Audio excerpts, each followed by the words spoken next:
Canadiens are meeting this month in the Stanley Cup playoffs for the 25th time. Montreal's won 21 of the previous series, but if they win this one, they will make history.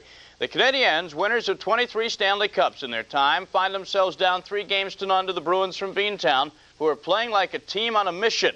That mission is to wipe out the Montreal Canadiens. So far, mission accomplished. Dave Pullen chatting things over with the referee, Kerry Fraser, before the game. Claude Lemieux saying, "How do you do?" with a smack upside the head to Sweeney of Boston. But it's John Carter of Boston who gets the last laugh on Patrick Roy, beating him with the glove side, 1-0 Beantowners.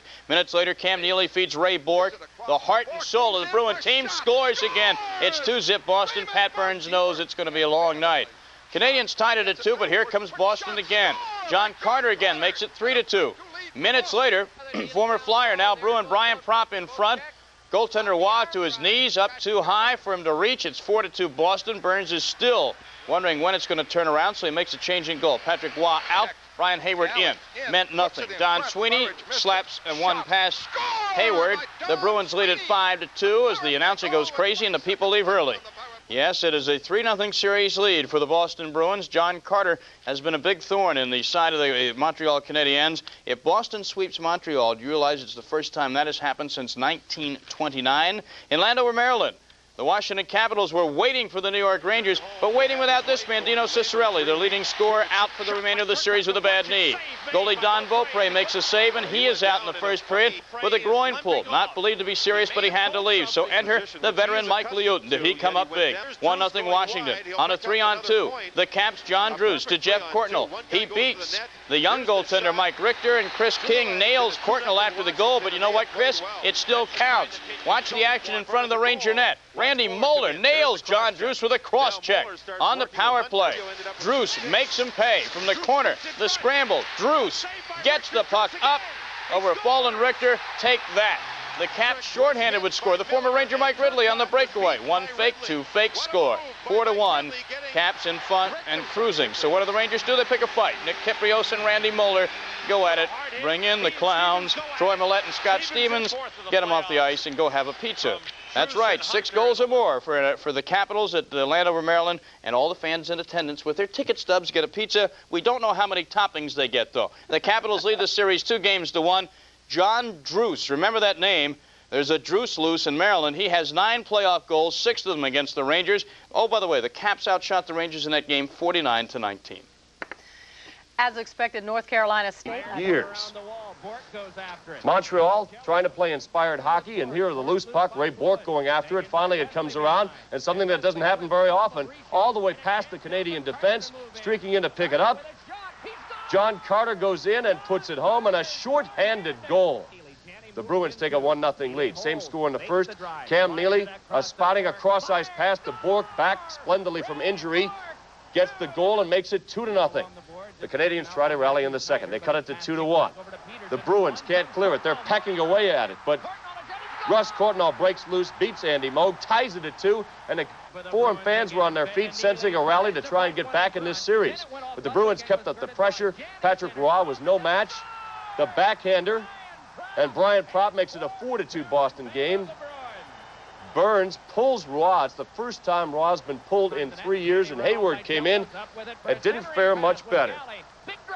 From the point, the blast, and Sweeney off the deflection from Gary Galley sent the fans home and heading for the exits. Boston wins it 6-3. Carter had a couple of goals. Neely and Burge 2 assists each, and Russ Courtnall had 2 goals as Moog came up with 27 saves. So the Bruins go for the potential put away on Wednesday. The Canadians have never overcome an 0-3 deficit in the playoffs. In the Patrick final, the Rangers on the road to take on the Capitals, the first game in D.C., and it was a rough one, as players everywhere were knocking each other around. The Caps struck early, though, and set the tone in this game. A 2-0 lead, but the steal, he goes in and scores, and the short-handed goal got the Rangers back in it, but it would be their only goal of the night. The Caps on the power play now, and what a surprise John Druce has been. With the injury to Dino Ciccarelli, he's had to come on, and he keeps at it with a sprawling Richter on the ice. He finally sticks with it, gets his second goal of the game, puts the Caps up 3-1, but they were still going at it in the first. In fact, they would score 4 times, had put the game away early. Breaking away, it's Mike Ridley with the steal, comes in point blank on Richter and makes it 4-1 Caps. and the Rangers never recovered. In fact, some fans who had made the trip told to cool down. Maybe you'll get back in this when the series continues on Wednesday, but for now, they got drenched. 7-1. It's the first time Richter's lost in these playoffs. He was literally beaten, sustaining a Capitals club record 49 shots, making the 7 he gave up seem a lot more understandable. There was another tough decision made on Monday, along with Tim Laudner's. Mike Fratello broke up his souring 7-year marriage with the Atlanta Hawks.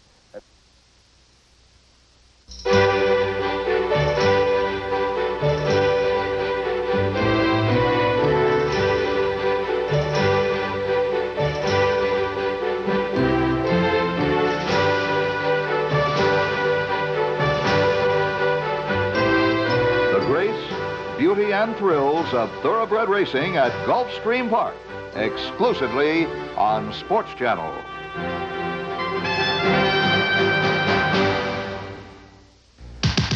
This is Sports Channel, home of your home teams. Here's what's coming up tonight.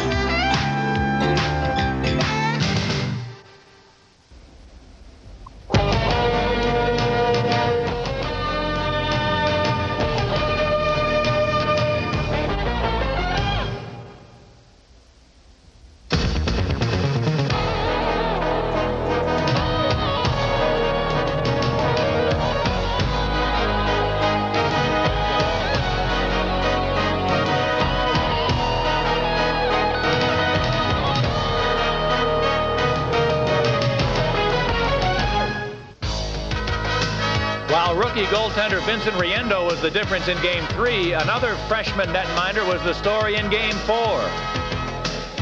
Chicago goaltender Eddie Belfour made his first ever playoff start memorable as he stopped 31 shots, including 18 in the third, to lead the Blackhawks. Offensively, Michel Goulet scored just 36 seconds after Wayne Presley did, and the Blackhawks, with their backs to the wall, beat the Blues and evened up the series at 2 games apiece.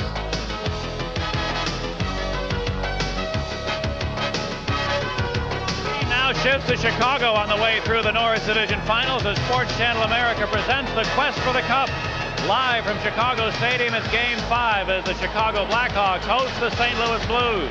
Hello again, everybody. Pat Foley and Dale Talon in Chicago Stadium. The Hawks got what they wanted, a split in St. Louis, and now it's a 2 games out of 3 series, with Chicago having the home ice advantage, of course. How do you figure this sport? In the 2 games in St. Louis, the team that dominated the play was the loser. Well, it's incredible. That's why it's such a great game. But the Blackhawks dominated the third period of Game 3 and lost. The Blues dominated in Game 4 and lost. I think if Brett Hull had been in the lineup, it might have been a different story, especially in the third period. But there is justice. The Blackhawks thought they deserved a better fate in Game 3. The Blues thought they should have won Game 4. But it's been a great series throughout. Every game has gone down to the wire. It's gone down to the last 30 seconds of each game, last 10 seconds of some games. There could be a last shot wins in this situation. We can't ask for more than we've gotten out of the first 4 games, so we get ready for Game 5. It's time to talk about a couple of outstanding first-year players who are really coming to the forefront for their teams here in the postseason. Well, Jeremy Roenick and Brendan Moore and Madonna, what a great future the Norris Division has. Brendan Moore has been terrific in this series. He seems to be better under adverse conditions. He got high stick twice in Game 2 and had a brilliant game. He filled in for Brett Hull, took the leadership role in Game 4 and really dominated. And Jeremy Roenick has been red hot, kept off the score sheet the first time in 7 straight the other night, but he has really been a tower of strength.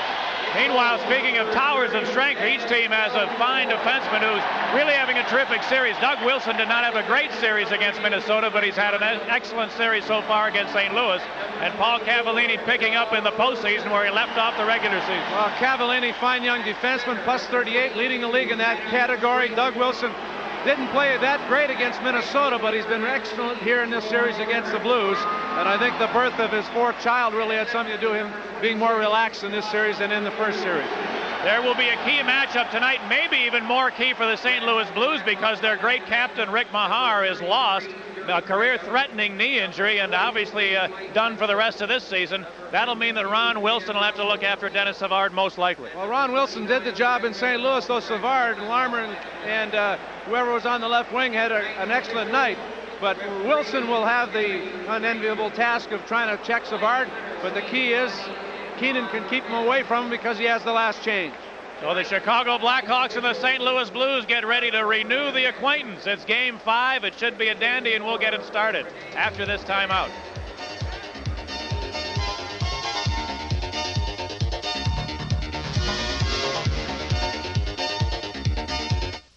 The 1990 Stanley Cup playoffs are brought to you by Nike, who reminds you to just do it. By Coors Light, the one that won't slow you down. The Silver Bullet is the right beer now. By AT&T, the right choice. And by Lincoln, what a luxury car should be.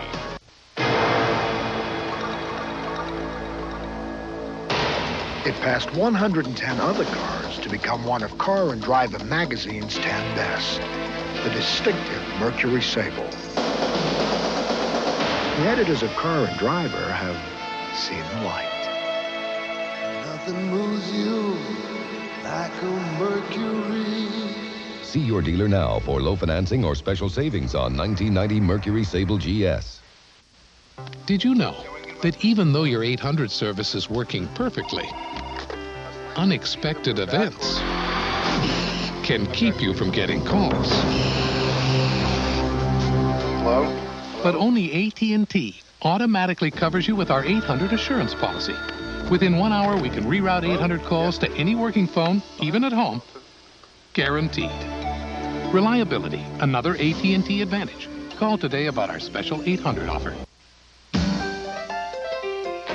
If your lazy days of summer are anything but lazy, It's the right beer now. because when you choose a beer, you consider the source. It's the right beer now. If you're the type who never sits one out, reach for the taste of the Silver Bullet, the one that won't slow you down. It's right. It's the right beer now. Oh, yeah. On the next SEC College Baseball Game of the Week, the Volunteers of Tennessee collide with the Florida Gators. 1:30 Eastern, 10:30 a.m. Pacific on Sports Channel America, Sunday. The stadium was filled to capacity. A few stragglers be still heading in to the stadium, but the Blackhawks and the Blues have a 2 out of 3 situation now. Dale, we talked about one of the key matchups with Savard and Ron Wilson. But as you forecast what might happen in this game, talk about the keys in your mind. Not only matchups, but maybe even style of play for both teams. Well, it's important for Chicago, obviously, to take advantage of home ice and the crowd and forecheck. That's been their strong point all season long. Meanwhile, the Blues would like to take the crowd out of it, slow the game down, keep it low scoring, especially in the first period, not allow the Blackhawks to get a big lead, because that's their style, and then they want to rely on Brett Hull, maybe with special teams and a power play, to be the difference. Brett Hull with 10 goals in 9 playoff games, leading the league with 10 goals. Leads the league with 5 power play goals in the playoffs. Leads the league with 51 shots in the playoffs. And the Blues have only played 9 games, fewer than a couple of the other teams that are still left. And you pointed out a key to that Game 4 victory, Brett Hull being ejected with a high sticking major. And that certainly was a big thorn in the sides of the Blues, really, because they depend so much on Brett Hull. Meanwhile, Wayne Presley, after a disappointing regular season, he can't ask for much more production than he's delivered in the Stanley Cup playoffs. He didn't play in the first game of the first series. He's had 7 goals since that time. There's some key goals. Short-handed goal, a couple of winning goals. And Eddie Belfour and Presley, the 2 unknowns that have become heroes in the playoffs. Brian Sutter once again is showing his intensity. He's probably more ready to play than any of his players. That's the type of style he incorporated when he played. He hasn't changed much as a coach. And he used to hammer a few guys as well, not only his palms. Mike Keenan, as intense as Brian Sutter. Two guys that are really into this situation. Best 2 out of 3 series with the Blackhawks now having home ice advantage. But the Blues in the regular season and the playoffs have done well here in this building. Do you think that we've talked so much about what a wonderful series it's been to this point, the first 4 games? Do the players have time to stop and sit back for any length of time and appreciate what they're delivering, the kind of entertainment they've delivered so far? Sure they are. They're probably more aware than anybody of how close the series has been, how evenly matched they are, and how intense the games have been, and how hard the hitting has been. So obviously they know. They talk about it a lot. They have time off. Not that much time off, but they have enough to even talk about some of that. The teams are just about ready, but first, let's enjoy the anthem.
I feel like an airplane just took off in my head. Vincent Riendeau has been brilliant in his first real full series after having only 11 minutes of experience coming into this series. He's been as good as he's ever been. Ed Belfour has been brilliant in relief. 4 times he replaced Millen, and every time he's played excellently. His first start was in Game 4, and he was the reason why the Blackhawks won Game 4, especially in the third period. He was outstanding. Here are the officials tonight. The referee is Kerry Frazier, the linesman Wayne Bonney, and Ron Finn. Adam Creighton will open up for Chicago with Jocelyn Lemieux, and Troy Murray's going to open up here on right wing. It'll be Yanni, who was a question mark tonight, opening up on defense along with Doug Wilson. Yanni nursing an injury, left Game 4, did not finish it. But he's back tonight, ready to go. Meanwhile, for the Blues, it's going to be Rod Brind'Amour out there with Steve Tuttle and Brett Hull. Gord Roberts defensively with Paul Cavallini. Adam Creighton hoping to get on track. 13 points in the last 31 games he's played, going back well into the regular season. And here we go with Game 5 as the draw bounces loose into the Hog zone, and the Blues are ruled to be offside on the play. It's always interesting to see the first matchup with the visiting team coming into the building. Keenan has his first chance to look at their roster. And then he gets to pick his starting lineup, and he puts Lemieux with Creighton and Troy Murray. Creighton and Troy Murray had good games in Game 4. Troy Murray probably had his best game in the playoffs in that particular game. And Lemieux has really come over from the Canadiens and added some emotion and passion to the lineup for the Blackhawks. He's been terrific. Rod Brind'Amour opening up in Centerdale. That's his natural position, but he's not had that much opportunity to play it with the Blues. But with the injury to Mahar, he might get more chances to do that. And he opens the game at center. Here's the draw control by Lemieux. Austin Lemieux got tied up, then Yanni carried on and shot it in. Back to the net, Gord Roberts. Got it to the near side. Creighton trying to hold it in, battling along the boards with Tuttle. Here's Creighton digging it out, trying to center one. It hits a leg to Tuttle. And Steve Tuttle now clears it over the Hawk line, but the Blues in there offside. With Brett Hull in traffic, he and Brendan Moore in the same location. Brendan Moore was a bit behind Hull. The pass from Tuttle was for Brendan Moore, but Hull had already been shoved across the line and into Doug Wilson. Wilson leading the Blackhawks in scoring against the Blues in the first 4 games with 2 goals and 4 assists. Brett Hull, strong candidate for MVP, strong candidate probably for the Lady Byng Award as well. If the Blues should happen to advance further in the playoffs, he's going to be a candidate for MVP in the playoffs too. He's got 10 playoff goals, 5 in this series in 4 games. Now here's Bob Murray. Clearing it to the St. Louis line. Broken up there and taken by Jeff Brown for the Blues. Brown carries the center ice, takes a long shot. Belfour stops it. Rick Brown was hoping Belfour might vacate prematurely on a potential dump in, but the rookie stayed where he was supposed to. Now the Blues trying to keep it in. Schneps unable to. Out comes Savard. Racing it on. Brown has room. Fires. And a save by Riendo. Rebound Larmer. Feeding Keith Brown. The shot. Riendo. Rebound. Riendo. Rebound. Shot just wide by Larmer after Secord was stopped. Now Manson to Keith Brown. Here's the drive. Riendo. Rebound. He stops Secord again. Vincent Riendo. 4 quality saves in a row. Well, Savard getting the puck in his feet in the neutral zone. Surprising first snaps. And then Brown was flat-footed, couldn't get over. Savard let it go. Riendo well denied the rebound, just misses Secord. But Larmer picks it up. Sees Brown come in late. Brown lets it go. The rebound to Secord. Secord right into the chest. And the Blackhawks, Larmer hacked at it, just shot it wide. Then Secord back out front to the defenseman. Manson over to Brown. Brown another shot. Secord deflects it, gets the rebound again, and then didn't get much on it. And Riendo was able to reach back with a stick and prevent it from crossing the line. So a busy Riendo in that shift. 4 saves.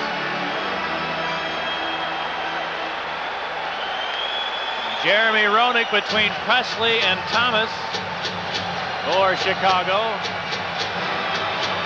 Adam Oates for the Blues has Lowry and Rich Sutter out there with him.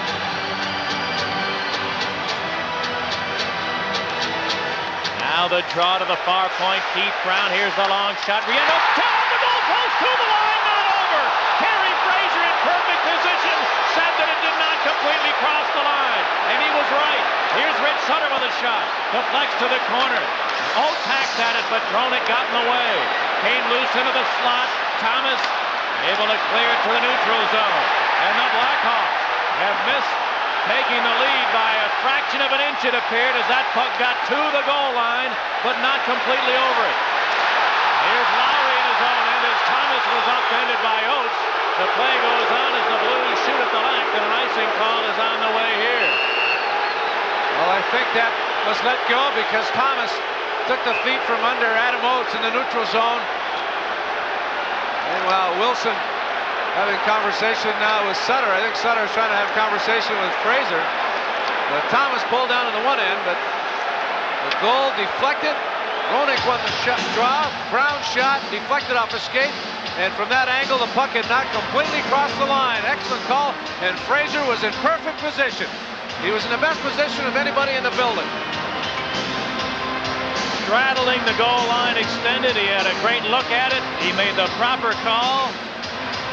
And how close it was. Well, Brown's shot deflected. Hit Riendo. Hit the inside of the post and stayed right on the goal line. And then I think it was Oates who just pulled it away.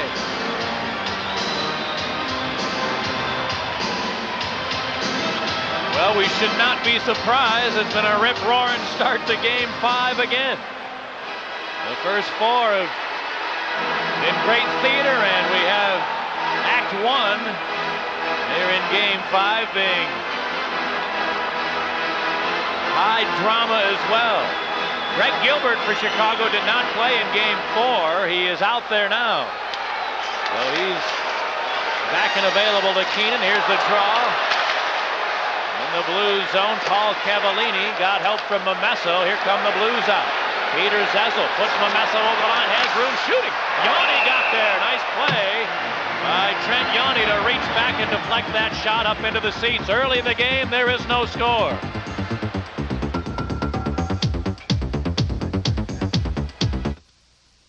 Are we on yet? We on yet?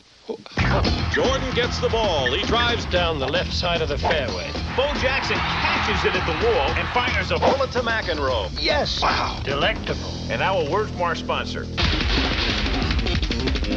Nice shoes. Gretzky takes the puck up the ice and fires The back end. Out of the bunker for a home run. Score. Game, set, and touchdown. Nice shoes. And now, a word from our sponsor. Holy cow! Trent Yanni with a good defensive play to force this face-off. Momesso was open partially on the far side, but Yanni was able to move well and get the stick in front of that long slap shot attempt.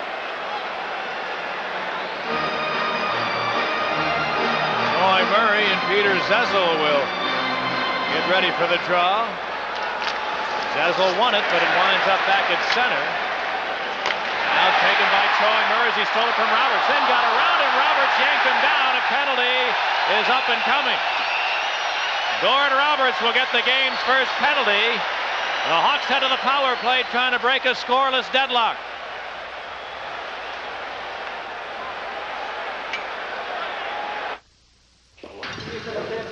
We tested STP oil treatment under the worst possible conditions. In the taxi cabs in New York City. The result? Engine lift to wear was reduced by up to 50%. And now there's an STP for your newer car, too. You know what's so special about this STP son of a gun protection? It's the eccentric molecular structural units, which form linear polymorphic bonding sites at the onset of induced atmospheric propulsion. In other words, it'll make your car look real good when you shoot it. Son of a gun. What a difference. Gord Roberts, backhand giveaway in the neutral zone. Swatted it right to Troy Murray without looking. Troy Murray faked. There's tripping penalty called on Roberts as he tried to make amends for the giveaway. And Troy Murray went crashing to the ice. And the Blackhawks will get their first power play. Now here's the draw. Creighton able to win it to the far corner. Bounce it to the line. Bob Murray back to Creighton along the boards. Lifted him behind the net. Goulet back to Murray at the line. It missed him. And the Hawks will have to regroup back in their own end. Now a penalty to be called. Ron Wilson took the feet from under Belfour. The Hawks are going to have a two-man advantage. Now they want to give it away. But a two-line pass is accepted by Goulet, so the whistle sounds, and the Blues in a hole. Brian Sutter will look at his team in a double shorthanded situation. Be 2 men short for a minute and a half. Wilson just kicked the feet from under Belfour. Belfour, who was run over a couple of times in Game 4. And Wilson, not known for that style of play, just clearly kicked the feet from under him. A minute and a half, the Blackhawks will have a two-man advantage.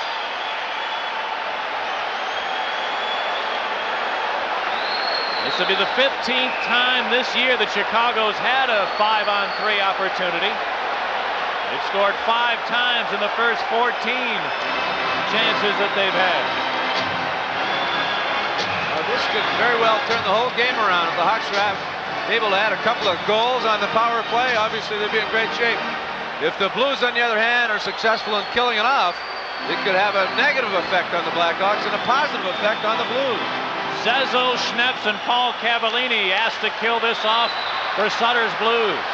Ronick out there with Creighton and Larmer for Chicago. Savard's on the point here, along with Doug Wilson, and a whistle, a two-line pass called against the Blackhawks. Dennis Savard with No goals and 3 assists in the first 4 games of this series, and I'm looking for him to have a big night. Well, he gets a good scoring chance early. He's had a lot of chances and a lot of shots on goal. He's had 33 shots on goal coming into this game. He hasn't been able to really dent the net that much. Shooting percentage down. Just have a little sneaking feeling, suspicion about Savoir-Faire tonight. We'll see how it develops. Here's the draw. Doug Wilson trying to hold it in. He did, but his pass is stolen by Zezel, who cleared. Here's Savard, racing back the other way. And as Savard speeds in over the line, now put it to the far side, and Larmer offside, says linesman Wayne Bonning. Good call. Creighton clearly went across the line right in the middle, trying to set a pick. And the Hawks having a lot of trouble. Take 31 seconds off the 2-man advantage, and yet they have yet to cross the line, the blue line, in the blue zone. Creighton and Roenick sit down. Troy Murray and Presley come on. Paul Cavallini, who's had a tremendous series, a great year, a couple of solid seasons. Led the league in the plus-minus category this year and was been a plus 63 in his last 2 years.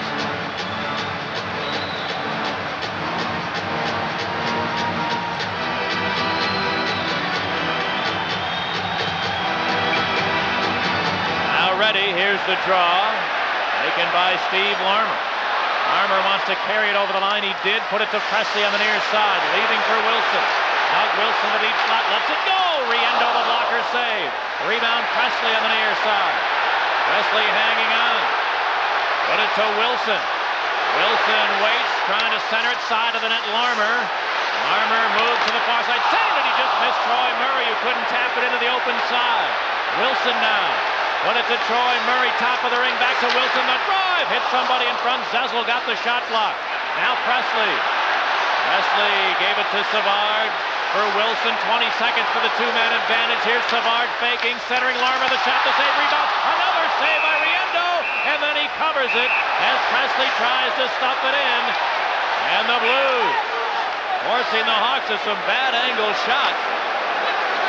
They're using an inverted triangle, 2 guys up high, 1 guy in front of the net. Hawks, you need to set a bit of a pick on one of those top guys to create a chance. Savard and Wilson on the point. Savard fakes, slips it over to Larmer. Larmer slides it up front, deflects off Riendo, off the skate of Troy Murray, and it would have gone wide, but Riendo was able to keep it from going near him, and then he was able to cover up as Presley tried to get at it. 16 seconds remaining on the first penalty, 44 seconds remaining on the Wilson penalty. Mike Keenan, you can see, knows the importance of this situation very early in the hockey game, and yet a 2-man opportunity. Looks like a good situation for the team with the advantage, and yet if they're unable to score, it can be a huge lift for the team trying to kill off the penalty. Now the draw. Oates able to clear it to center. Bob Murray back over the line to Larmer. Turns on the far point. Now Larmer moves in. Here's a shot. Didn't get by Schneps. And the Blues clear it. The first penalty is over. Now St. Louis 1-man short. Larmer feeds Creighton at center, putting Savard over the line. He feeds Larmer, cutting for the net. The backhander is saved by Riendo. Rebound chopped to the near side. Held in by Wilson. The long shot deflecting, and the Blues clear. Terrific penalty killing by St. Louis, helped in large measure by some fine work in net by Vincent Riendo, and the Blues have killed off all the penalties. Here's Presley over the line. Presley to the far corner, spins there, lost it, then Creighton bounced it back into his own end. Both teams back at full strength, and a big lift for the Blues. Now the Hawks ice one. And the whistle sounds. We're 5 minutes into the first period. There's no score as we pause for a regional break. You're watching Stanley Cup playoff action on Sports Channel America. Metropolitan Mortgage Company makes you this promise. When only money can solve your problem, Metropolitan will help you. If you need $2,000 or $200,000 and have sufficient equity in your home, you will not be turned down because of your credit, income, age, or that you've been turned down elsewhere. You need it fast, we act fast. Metropolitan, the problem solvers. Metropolitan Mortgage is standing by right now for your call. From anywhere in Florida, dial 1-800-EASY-YES. Blackhawk power play has really struggled. It struggled in the first series. It had some brief moments early in this series, but they've struggled the last few games, and they give the Blues a chance to get some momentum. A two-man advantage for a minute and a half, and they maybe had one good scoring chance. The Blackhawks now in the playoffs, 10 out of 69 on the power play. Here's the draw, Dwayne Sutter. Can't get it out. Paul Cavallini centered it. Momesso had his stick tied up in front by Manson. Now back of the net, Zazzle kind of centered. Momesso couldn't connect. Taken by Greg Gilbert. He feeds to center, and Dwayne Sutter flips it into the St. Louis zone. Paul Cavallini turns, trying to clear it. Keith Brown keeping it in. Now got help from Sutter. Trying to walk around Cavallini, couldn't do it. Sergio Momesso rolls it back into Chicago ice. Taken by Manson. Or Gilbert on the left side. His pass winds up on the stick of Lather for St. Louis. He shot it ahead, bouncing puck at center. Now taken by Manson. Gave it to Trent Yawning. Clearing for Goulet, rolling it into the St. Louis zone. Riendo got it to the far side. Ron Wilson for the Blues, put it in behind the net, but Savard gets to it there. Then Featherstone tied him up. Goulet now after it. Got it loose to Savard. He ran into some traffic along the boards. Yanni looking to keep it in, but a steal by the Blues. Here's a lead for Hull. He's onside, 2-on-1. To Ron Wilson over the line, back to Hull, cutting in, shoots. Belfour the save. First test of the game for Ed Belfour, and he passes. Well, Brett Hull forced to shoot it quicker than he wanted to because of Larmer's ability to back check.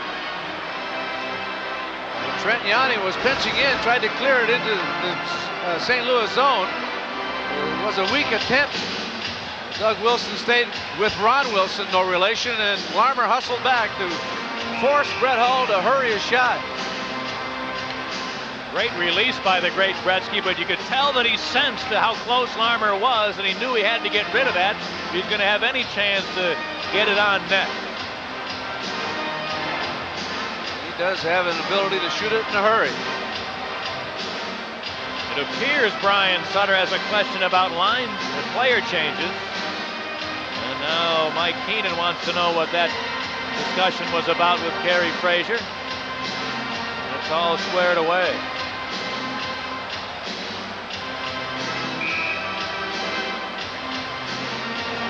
So Troy Murray and Ron Wilson will get ready to the right of Ed Belfour.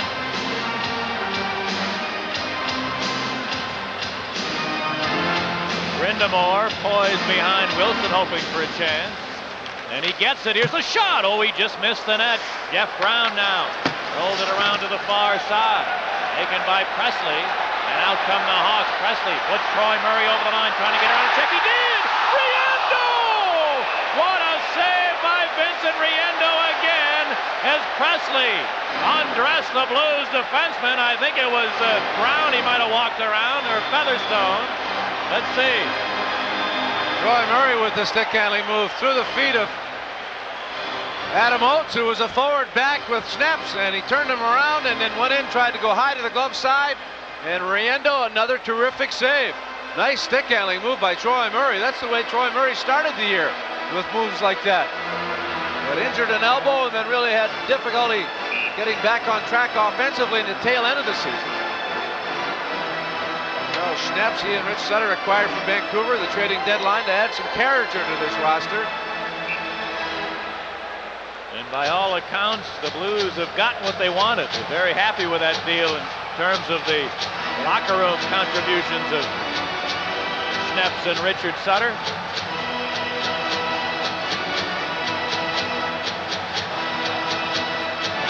Now Oates and Murray. Here's the draw. Thomas got to it. A backhander up high, though. Now on the far side, Brindamore Scott helped to clear it to the near board. McLean, who pushed it out to center ice. Roy Murray advanced it to the Blues line. And bouncing around there to Roberts.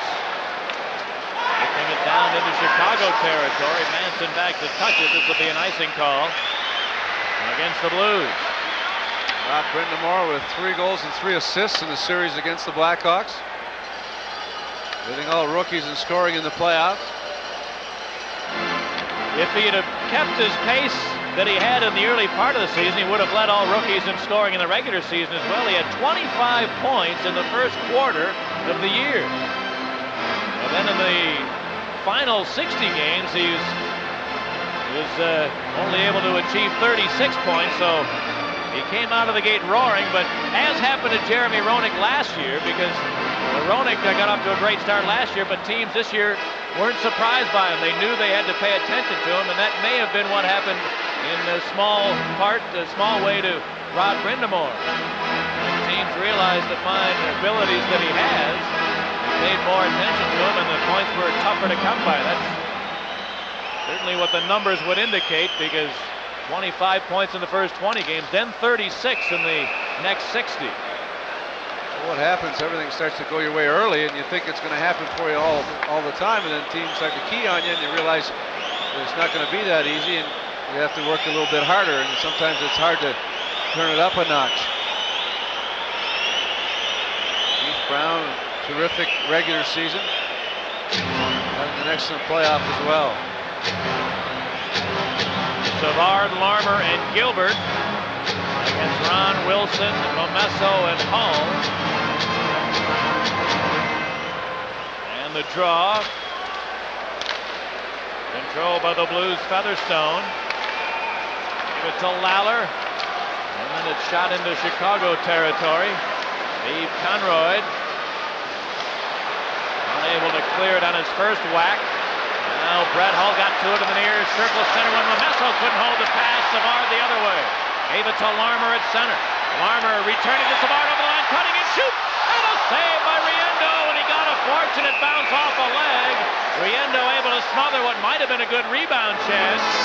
And Savard jumping here in the first few opportunities he's had to play in the game. Well, it was awfully close to being offside, but Savard, they ruled was onside. Savard started the play. His pass hit the skate of Ron Wilson. Larmer picked it up, went through the middle. Savard got away from Wilson. Wilson had him tied up at the line, but let him go.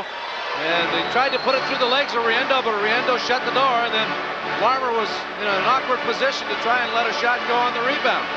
8 shots on goal for the Blackhawks. All of them have been scoring chances, but yet it's a scoreless tie here. 11:58 to go in the first period. Blues have had 1 scoring chance. Brett Hull on a 2-on-1. Hawks, of course, helped in part by a couple of power play opportunities. The Blues still looking for their first chance with the extra man.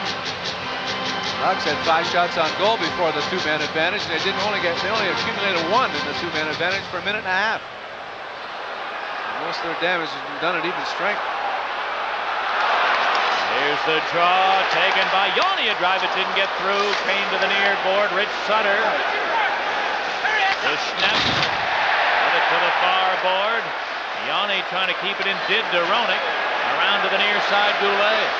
Michel Goulet bounced it in behind the net. Trickled free to the far side, and Brind'Amour able to clear it out to center ice. Now here's a fight as Yanni drops the gloves, and he's standing toe-to-toe, slugging it out with the Blues' Dave Lowry. And Yanni delivered what looked to be a huge right hand at the end of that, and got a decision over Dave Lowry. That'll help Yanni's confidence, and a couple of times this year it was the other way around, but Yanni's had a great playoff, and this is going to give him a boost as he got an upper hand on Lowry. They both were willing to mix it up at the same time. Nearing the halfway point of the first, there is no score.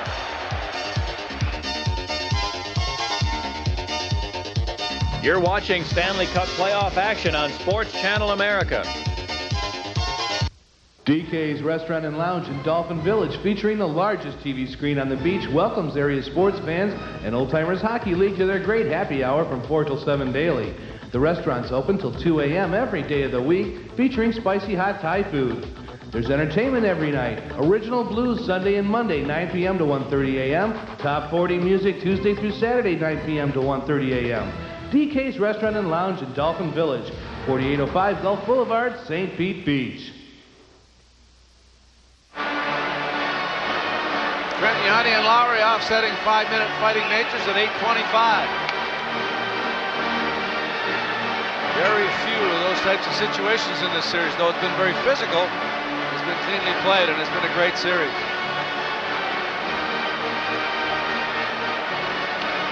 Keenan thought that Brian Snutter snuck a couple of different players out there at the last second, so Keenan now makes a few changes of his own. And here's the draw in the neutral zone, taken by Chicago's Bob Murray.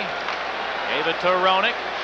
He was stopped in traffic, and now Goulet back into his own end. And Bob Murray back to Goulet at center. And to flip it in, Roberts stopped it, and it winds up in the near corner. Creighton looks to jam it out of there. Adam Creighton behind the net, got away from a check, trying to muscle in front. Riendo swept it off his stick. Now Roenick on the near side. Lost it to Sutter, who cleared it to the neutral area. Hawks dumping it right back in there as they head for a change. Now Gore to Roberts. Gave it to Paul Cavallini. He flips it into Chicago ice.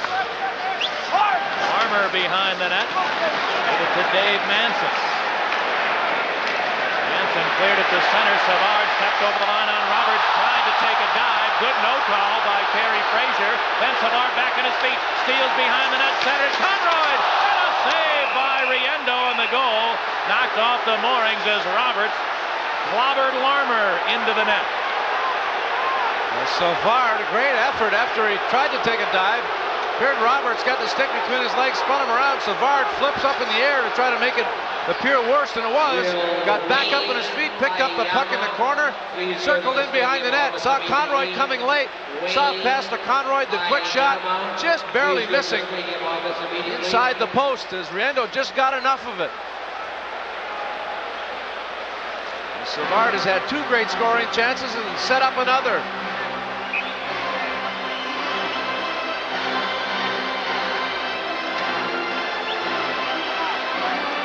Mike Keenan with the last change, unconcerned about a Ron Wilson-Dennis Savard matchup. He obviously likes it because they've been out there together quite a bit tonight. There's the draw taken by Mike Lawler. Lawler flips it back into the Chicago zone. Keith Brown. Around the boards to Gilbert. He took a hit to make a play, got it loose to Savard. Now Wilson.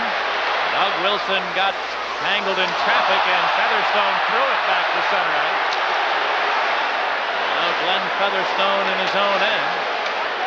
Looking to clear, held in though by Thomas, centered it. Oh, deflects away from Larmer right to the doorstep, and Riendo goes down to smother. Now Ron Wilson giving Larmer a little rub after the whistle. Larmer took a poke at Riendo, did not even appear to connect with him. The Blues trying to protect their goaltender, and that's all for now. Halfway through the first period, it's the Hawks nothing and the Blues nothing.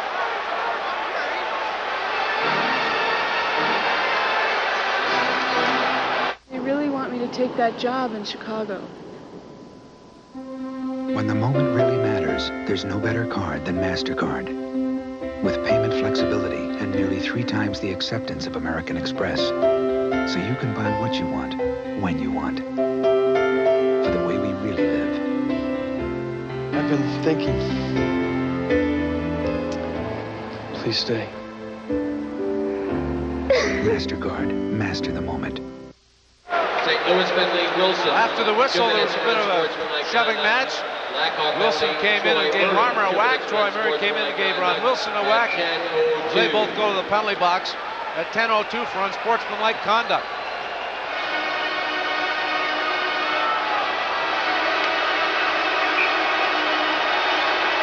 Jeremy Roenick and Adam Oates ready for the draw in the Blues zone. It's taken by Thomas with a turnaround shot. He missed the net. Keith Brown keeping it in.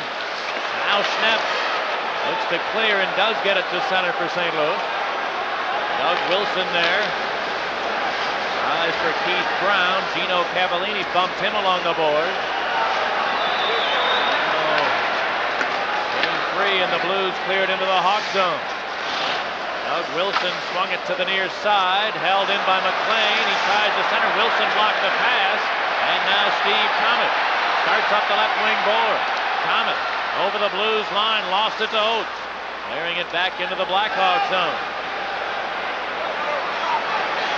Bob Murray now gave it away. Here's a chance for Tuttle. He centered it, and Oates couldn't redirect it. Now Presley sends it back into the Blues zone. Well, Bob Murray had Roenick go wide. He thought the Blues player was going to go with Roenick, but he stood in a zone situation and intercepted it. Now Dave Manson feeds Creighton at center. Got it over the line. Bumped by Paul Cavallini. And the Blues start the other way. Brindamore feeding Tuttle on the left side. 3-on-3, a long shot. Belfour makes the save and clears it himself out to the neutral area. Here's a steal by Lemieux. Has room, cutting for the net. Lemieux centered it. Goulet! Big save by Riendo again. Brown centered. And Brett Hull there to break it up and clear to the neutral zone. Hawks dump it back in. Paul Cavallini hammers it off the glass back to the Hawk line. Now Dennis Savard steps into the Blues zone, looking for Secord on the near side, shooting. And Riendo was hugging the near post as Secord shot from a tough angle. Doug Wilson trying to hold it in, can't quite do it. And the whistle sounds as Rich Sutter trying to give Wilson a little problem, and Al Secord will attempt to put a quick stop to that. Secord let one fly from a sharp angle. It was at the bottom of the circle, and he cranked it up and still put it on net. Riendo makes a save on that, but he made a better save earlier on Goulet's attempt on a feed from Lemieux after Lemieux stole it. Poked it by Roberts. Lemieux picked it up off the side boards on the left wing. Took a look, 2-on-1 situation, passed a little too hot to handle for Goulet. Good job of kicking it to a stick, and then Riendo got a piece of it, and I think it hit the side of the net. Good job by Goulet, even getting a shot away. Martin Lemieux, who was originally drafted by the St. Louis Blues. Having a great playoff and a great second half of the season with the Blackhawks. 6 assists in 9 games. Now Mike Lawler deep in his own end.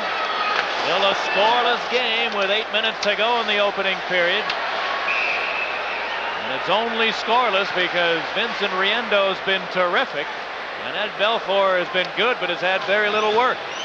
It's amazing the Blackhawks had to deal with John Casey in the first round. He was excellent.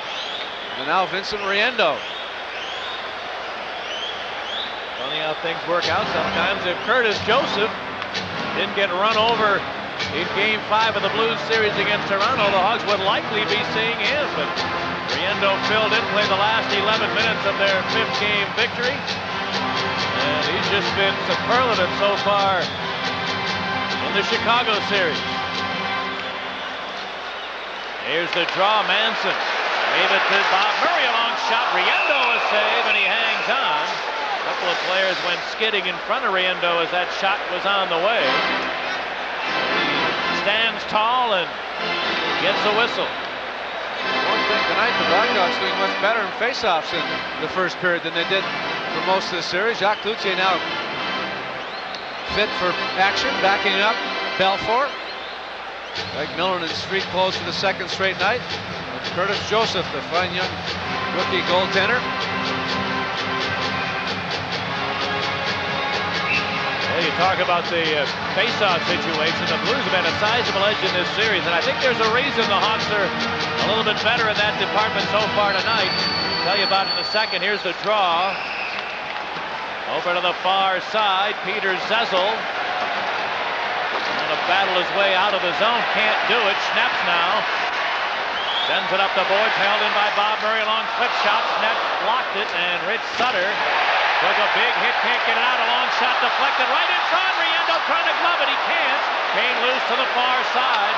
Zezel there, gave it to Sutter, And Rich Sutter's pass kicked up into the seats by Rod Brind'Amour. 7 minutes to go in the first period. A big edge in play, in chances for Chicago, but the scoreboard says we're still even at nothing.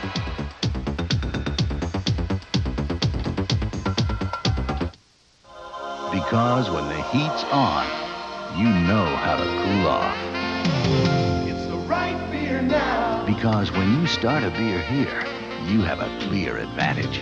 It's the right beer now. If you really know how to cap off an evening, reach for the taste of the Silver Bullet, the one that won't slow you down. Coors Light. It's the right beer now. Vincent Riendo, brilliant in the first period. No other word to describe it. Makes a great save in traffic. Schneps and Roenick both in front. The shot coming from the point. Bob Murray let it go.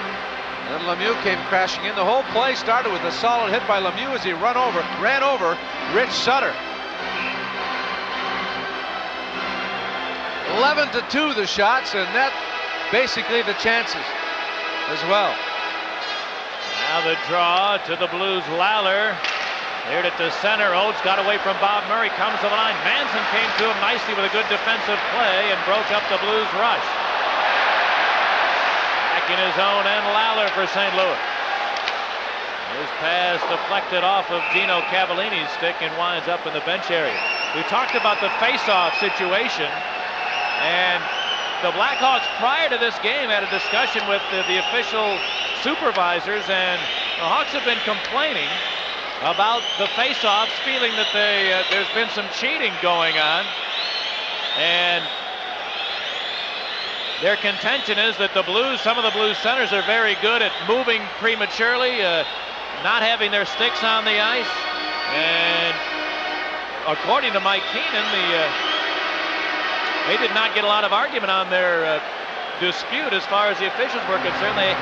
Actually, the officials were talking about taking extra steps tonight to try to ensure that the face-offs would be a little bit more fair than they've apparently been in the first 4 games. Now here's the draw. 2 Hawks run into each other as Savard and Manson hit the deck, but the Blues can't capitalize on it. And Featherstone now back into his own end. So Lawler fires it by everybody down the length of the ice.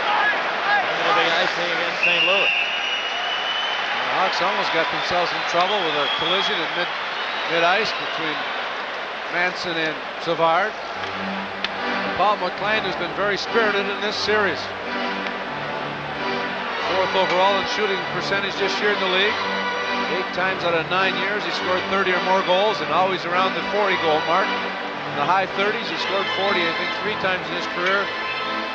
When he gets it in the slot, he doesn't waste any time. He doesn't clean it off before he lets it go.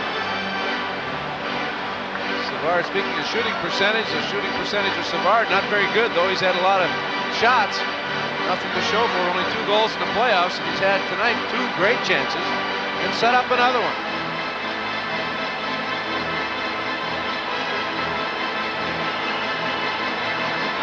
Savard and Ron Wilson to the left of Vincent Riendo. Here's the draw. Paul Cavallini got it along the boards. A couple of players pile up there and will line up and do it again.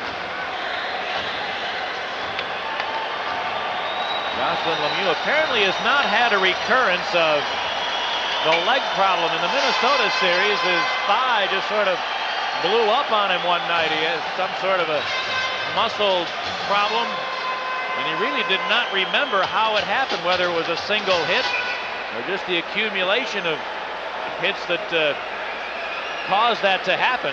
He missed a game in the Minnesota series, but really has not had any more difficulty since that time. The number of hits he had dished out and the number of hits he had gotten, how could he ever find out which one really injured him? Averaging about 16, 17 hits a game in the first series. Now Paul McLean flips it in. Belfour trying to clear it himself. Look out, that'll be a penalty. Belfour shot it right over the glass, directly into the seats, and the first St. Louis power play is on the way. With 6 minutes to go in the first, there is no score.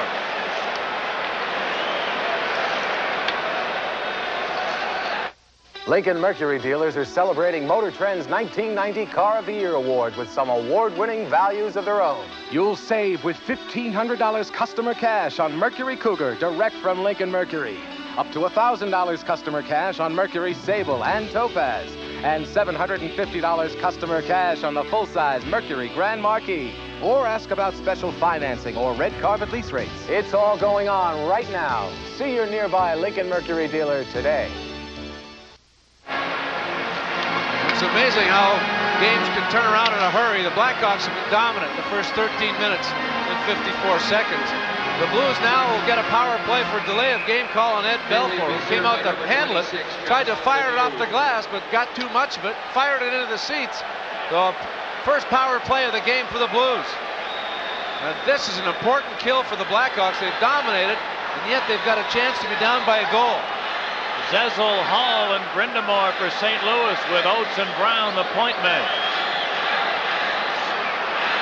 Creighton and Troy Murray will forecheck for Chicago with Yanni and Wilson.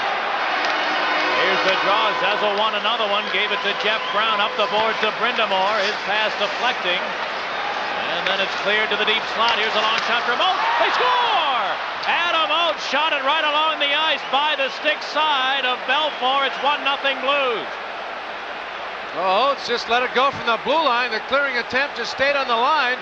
Oates let it go. He certainly doesn't have the shot of a Brown or a Hull. And somehow it beat Belfour low to the stick side. Pay attention to this draw. Look what Zezel does. He doesn't play the puck. He goes for the man. Sure, he tied him up first and then kicked it because he's very good with his feet, having played soccer. He tied up his stick and then kicked it, and then the face-off right to Oates, and Oates just blew it by Belfour. I don't think Belfour was screened. Oates just moved in and cranked it up. With 3 shots on goal, one of them goes in. Oates gets his first of the series.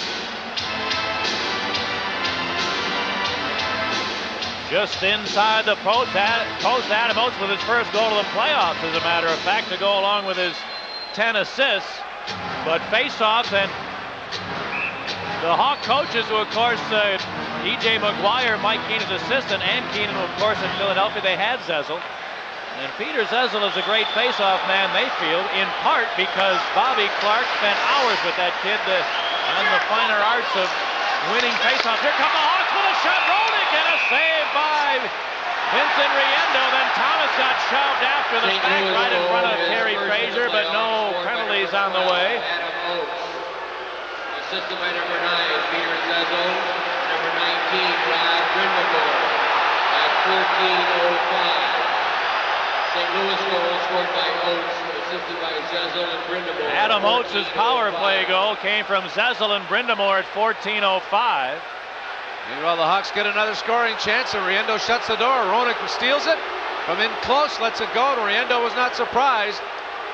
Meanwhile, Thomas was leveled from behind, but looks like offsetting penalties. Well, the Blackhawks failed to capitalize on all their chances. They have a 2-man advantage they failed to score on for a minute and a half.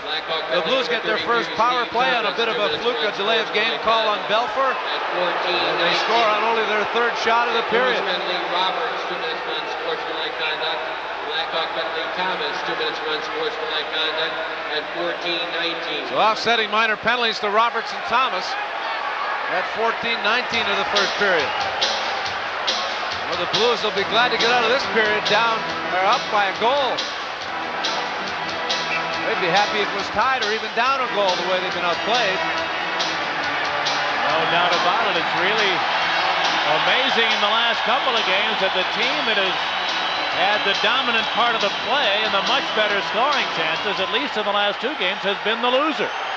Blackhawks so far tonight have had a huge edge in opportunities. And it's the Blues who have a 1-0 lead. Here's the draw. Secord gave it to Manson. Here's the long shot. Missed the net. Rebound, Keith Brown, a long drive. That sails wide. Ronick chases in behind.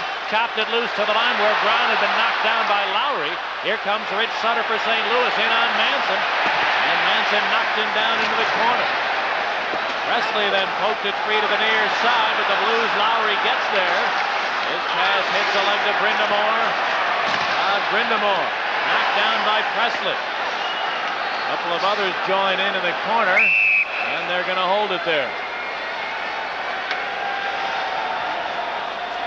Now Lowry and Brown exchanging shoves. Roenick steps in between them. And they're starting to cool off. Well, we talked about Schnapp's influence with Sutter. Also acquired for that same situation. Blues felt they needed some character players in the locker room and on the ice. Rich Sutter has applied that role, an instigator type, an agitator, hard-working forward that'll take the body and get under your skin a little bit. And the second lowest point total of his career this season, only at 20 points, but the Blues didn't necessarily get him to fill the net. Dale mentioned that a lot of other things come in a Sutter package. Well, Brett Hull has had limited ice time in this middle part of the period. Had a few shifts early and then sat out a bit in the middle of the part of the period. Now back out there with a 1-0 lead, and Zezel's out there again against Savard. Now Zezel will probably try to avoid Savard's ability to go to the puck. He'll tie him up first and then kick it. What he tries to do is back in. He ties the other guy up long enough so he can turn his body around back into him and then either kick it or with his stick get it back to, in this case, Hull, who's behind him hoping for a chance. Now some bozo through Savard pointed to the left foot of Zezel. It was almost on the Blackhawks side of it to use his body, so Savard did the same thing on the other side, went in. The Hawks have been talking about all day about the fact that the Blues have been cheating a bit on the faceoff. If they can get away with it, why not?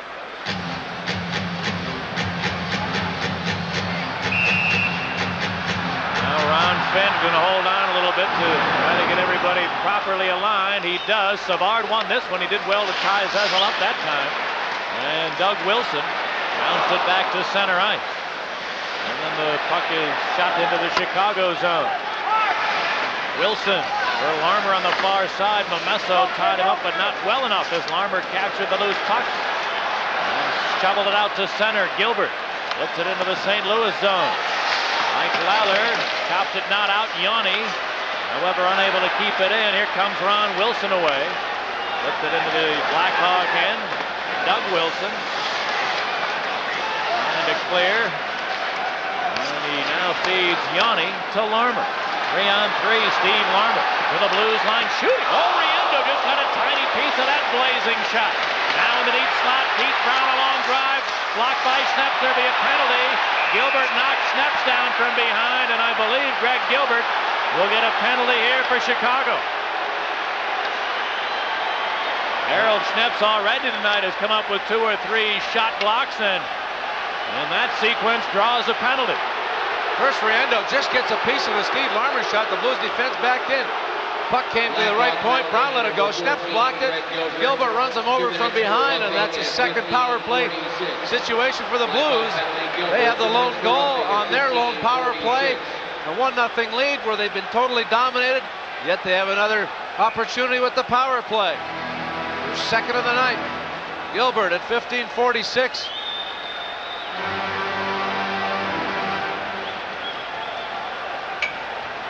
Or roughing, they call it. Cross-checking, but Blues had everything going their way in this period. They've been outplayed badly, yet they have a 1-0 lead, and they get a chance to add to that 1-0 lead with a man advantage. Now the draw back into the Hawk zone. Manson chases for it. As time and room finds the opening to clear.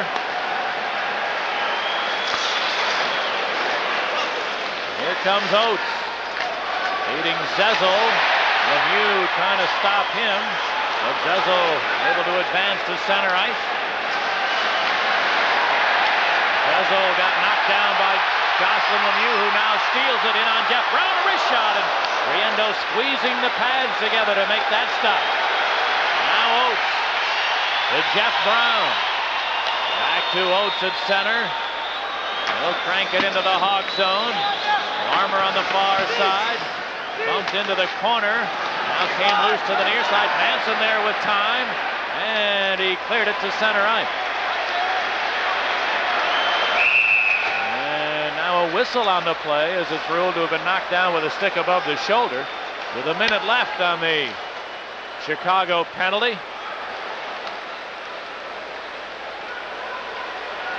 Jeff Brown, a big key on the point in the power play, has a great shot.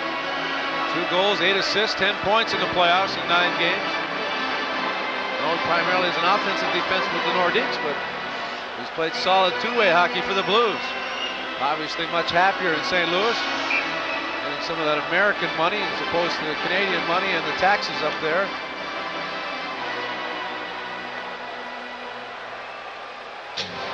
One to nothing in favor of the Blues. 3 minutes to go in the opening period. A minute left on a St. Louis power play. Now the draw. Paul McLean gave it to Jeff Brown, back of the Blues net. He starts Ron Wilson to center, dumping it in. Belfour trying to clear it himself, couldn't get it by Brown. Around behind the net to McLean. Paul McLean bumped by Keith Brown. Now Ron Wilson after it had a stick grab by Manson. Puck came loose to Hull in the corner. Now McLean out to the near point. Jeff Brown, here's the long shot. And a save, rebound Hull. Good work by Larmer to prevent a shot. Brett Hull with a good rebound chance, and Larmer with a great defensive play. Back to the net, McLean. He's tied up, then dug it out to the line, over the stick of Brown, back into the Blues zone.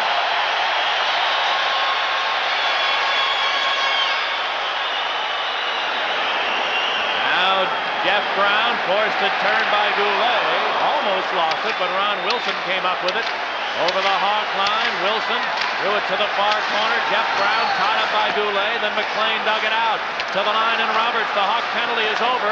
Both teams back at full strength as Doug Wilson comes out of his own end, beating Savard at center. Dennis Savard in over the Blues line, weaving to the slot, now shooting. Riendo stopped it, kicked it over the glass and into the crowd. Dennis Savard in his career against St. Louis in the playoffs has appeared in 24 games. 16 goals in 24 games for Savard against the Blues in the postseason. And without some terrific work from Riendo in this game, he would have added to those totals.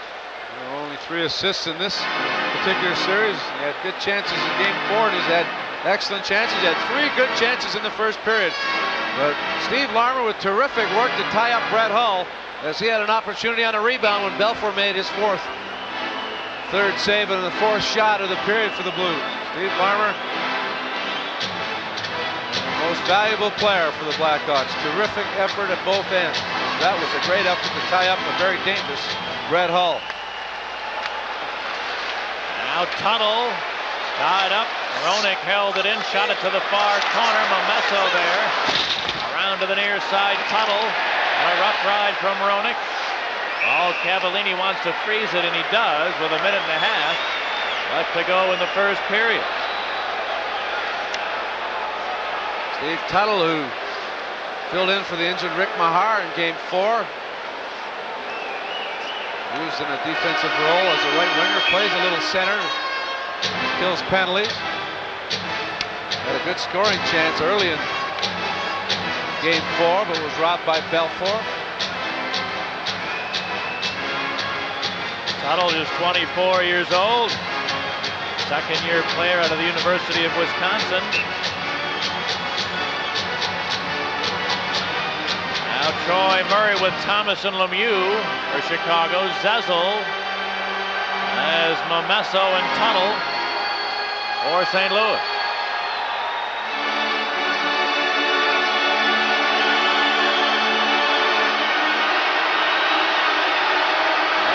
Explaining to the 2 centermen what he wants here on the draw. And Troy Murray's tossed out.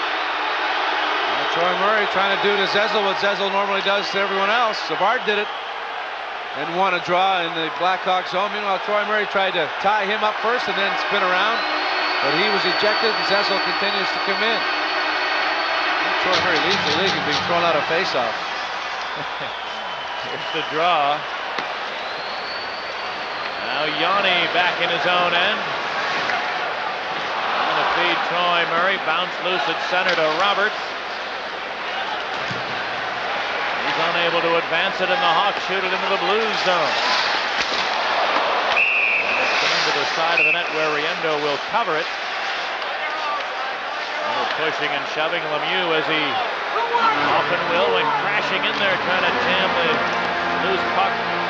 the puck loose, but unable to do it. Troy Murray will try to swat at Zezel's stick and then turn around and kick it, but meanwhile, Bonnie didn't drop the puck, so Troy Murray gets thrown out. On the road, the visiting team has to get set first, and then the home team player comes in after on the faceoff. Bonnie ruled that Troy Murray moved prematurely, and he threw him out.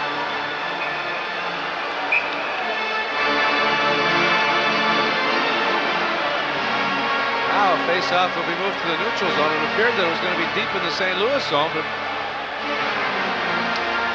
now it moves out to the blue line, just outside the Blues' blue line in front of their own bench.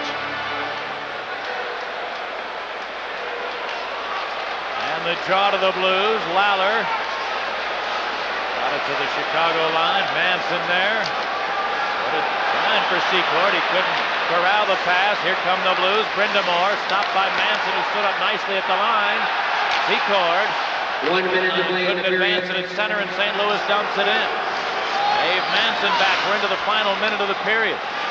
Manson trying to go up the middle. Almost had it picked off, but Lawler throws it back to the Hawk goal.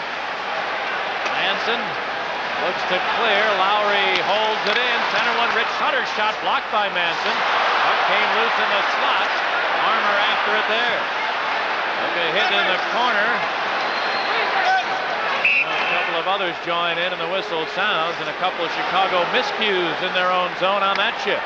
First time in the entire first period that has happened. Manson tried to go up the middle, almost was picked off, then got the puck again, tried to rattle it off the glass, and Lowry kept it in. Lowry's been a good acquisition, a good find for the Blues coming over from Vancouver. Solid defensively on the left wing, and had his best year offensively. 31 seconds remaining in the period, and an important faceoff.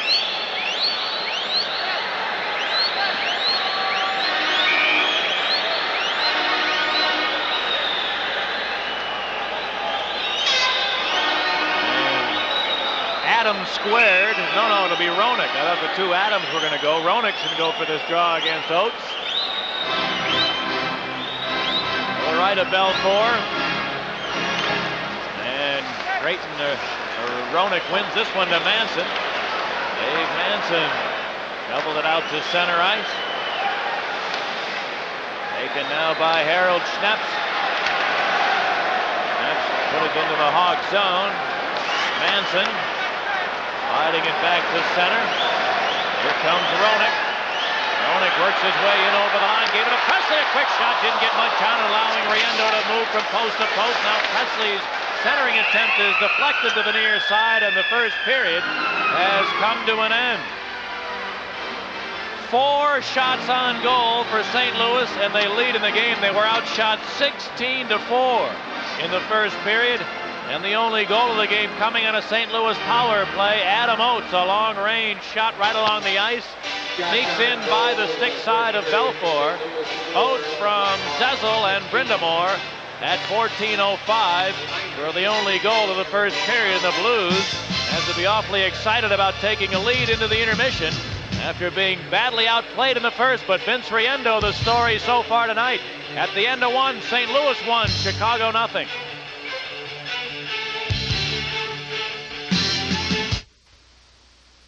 Hard-hitting baseball comes your way with the Southeastern Conference Game of the Week, only on the Sports Channel America Network.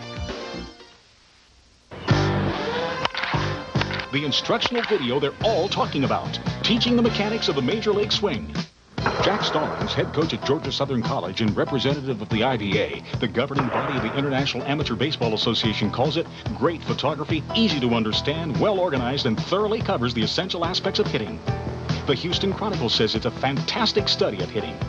Houston Baptist College baseball coach Ricky Witt calls it the best, most concise approach to hitting I've come across in 15 years. Developed by professional hitting instructor Tommy Mansky at Orlando's Baseball World, this tape features demonstrations by Houston Astros All-Star Glenn Davis and instruction in freeze frame and slow-mo analysis with an outstanding drill section.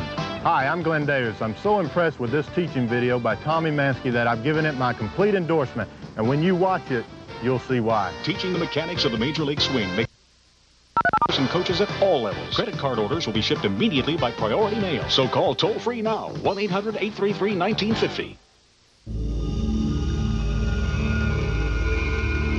There's something spreading in the third world. No one's immune to it. It passes from a mother to her children, from a man to his neighbor, and before long, it affects an entire village. It's called knowledge. Care. We're helping people learn to live without us.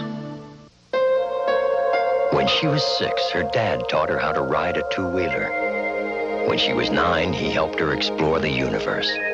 When she was 14, her mother taught her how to hit a wicked backhand. But for all their love and attention, there was one lesson left untaught. Susie's parents never taught her about drugs, that drugs kill. So Susie learned one final lesson on her own. When you don't say no to your kids about drugs, it's like saying yes.